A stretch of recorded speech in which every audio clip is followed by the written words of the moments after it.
දවස පටන් ගත්තේ ඔෆිස් එකේ යට ෆිෂ් රෝල්ස් හදලා. අද පෙන්නනම් අපේ අපාර්ට්මන්ට්. මේ තියෙන්නේ එන්ට්‍රන්ස් එක. මේ තියෙන්නේ වටපිටාව.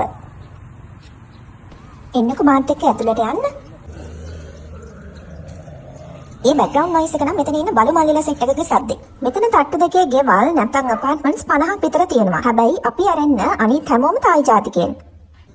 මේ තියෙන්නේ අපේ ගෙදර. ගෙදර ඇතුළේ මම තවත් වීඩියෝ එකකින් පෙන්නන්නම්කෝ.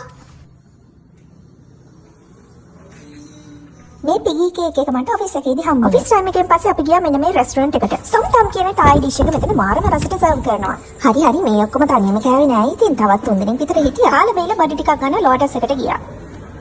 මෙයා නම් ගානට වැඩි අප්පද. කොහේ ගියත් ඉතින් බබල් ටී එකක් බොන්න නම් අමතක වෙන්නේ නැහැ. ඔයාලට විශේෂයෙන්ම පෙන්වන්න තමයි මේක වීඩියෝ කරගත්තේ. මොනවා වගේද පේන්නේ මේ? විශ්වාස කරන්න මේ හයි ප්‍රයිස් ටැග් ගහලා විකුණන්නේ සියඹලා. රුපියල් 1900 ඉඳන් රුපියල් 4000 වෙනකල් සියඹලා පැක්ස් මෙතන තියෙනවා. මේක යට අයින් කරලා තියෙන්නේ. ඒ වගේම පැණි රස. ලංකාවේ ගස්සට කොච්චරනම් වැටිලා අපත යන කෑමක්. ආයි ජාතිකයන් නම් මේවට හොඳ වටිනාකමක් දීලා සුපර් මාකට්ස් වලට දාලා ආදායම් හොයනවා. අපේ රටෙත් මේ දේවල් ප්‍රමෝට් කරලා ආදායම් හොයාගන්න විදේශ විනිමය උපයගන්න මොකද බැරි. ආයි දවසක හම්බෙමු සාදිකා.